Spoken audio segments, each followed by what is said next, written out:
अस्सलाम वालेकुम वरहमतुल्लाहि वबरकातुहू।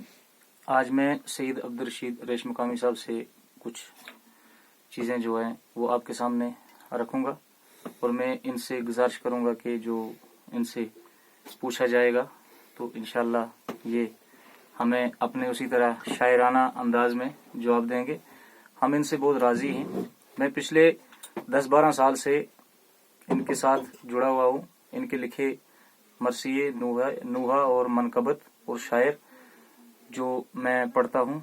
तो आज मैं जनाब अब्दुल रशीद रेश मकामी साहब से ये गुजारिश करता हूँ कि इस चीज़ का आपको शौक शायरी का कब से हुआ है? वालेकुम अस्सलाम। आपके स्टूडियो में मुझे नाचीज़ को बुलाने का और वक्त देने का बहुत बहुत शुक्रिया। और शायरी का शौक मुझे बचपन से ही है। जब मैं तीसरी क्लास में पढ़ रहा था तो तब से ही मेरे ज़हन में अचानक ये चीज़ें आती गई और लिखने का शौक होता गया कि मैं कुछ लिखूं। तो मैं सबसे पहले पहाड़ी कुछ गीत लिखता रहा और फिर उर्दू के कलाम लिखता रहा। फिर मैंने कल्चरल अकादमी से रब्ता किया, वहाँ जाते गए मेरे कलाम और इस तरह मैं आगे बढ़ता गया और शौक भी आते गए।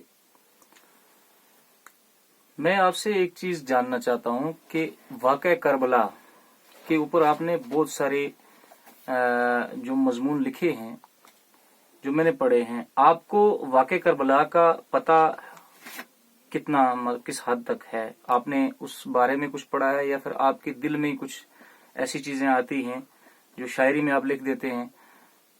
तो मैंने देखा है कि आप तो अहले सुन्नत वल जमात से हैं, हम फिका जाफरिया से। हम लोग तो इसमें खासकर वाक़या करबला के पढ़ने में लिखने में काफी हद तक महारत रखते हैं, लेकिन जो कलाम आपने लिखे हैं उसमें तो मैं भी हैरान होता हूँ कि आपको इतना मतलब हमसे ज्यादा कैसे पता है। आप क्या इसमें स्टडी करते हैं, पढ़ते हैं? किस तरह से आप मतलब ये वाक़े जो है लिखते हैं खासकर करबला? नहीं, वाक़या करबला के बारे में अर्ज करता हूँ कि मेरी वालदा मोहतरम है। कभी कभी वो अपने बड़े भाइयों की बात करती हैं कि वो वाक़या करबला के बारे में कुछ जंगनामे पढ़ा करते थे। कुछ ऐसी पुरानी किताबें थी जिसमें पक्की रोटी है, जंगनामा है, वफातनामा है, तो उसमें करबला के ज्यादातर वाक़े आते हैं।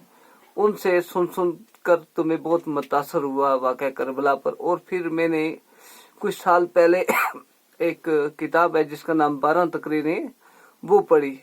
उसमें एक जगह में हज़रत इमाम अली मकाम का एक वाक़ा सुना और उसमें कुछ ऐसे अल्फाज लिखे थे जिस पे मैं रो पड़ा। और तब से मेरे दिल में और जहन में ये चीज़ें घर करती गई और मैंने शुरू किया कि मैं भी इस यानी कि इमाम अली मकाम यानी वाक़या करबला के बारे में कुछ ऐसी चीज़ें लिखूं जो सबको पसंद आए। तो मैं लिखता गया। चलो, आपका इस के लिए हम शुक्रिया अदा करते हैं और हम ये एक बहुत बड़ी अल्लाह पाक की और पंजतन पाक की और इमाम ज़माना का साया समझते हैं आपके सर पे, जो आप हमारे से दूर होते हुए भी अपनी शायरी के ज़रिए अपने इन सादात के बिल्कुल करीब हैं। और मैं ये सब सादात जो फिका जाफरिया में जो गैर सादात भी लोग हैं उनसे इल्तिजा करूँगा कि सईद अब्दुल रशीद साहब की हौसला अफजाई के लिए आगे आएँ और इनकी हौसला अफजाई करें। और बाकी इनसे और भी जो चीज़ें हैं, इनसे अगर किसी को मशायरे, मनकबत और लिखवाना चाहते हैं जो जाकर हजरात हैं तो वो इनसे कहें, ये उसी तरह से आपको लिख के देंगे। बाकी वस्सलाम।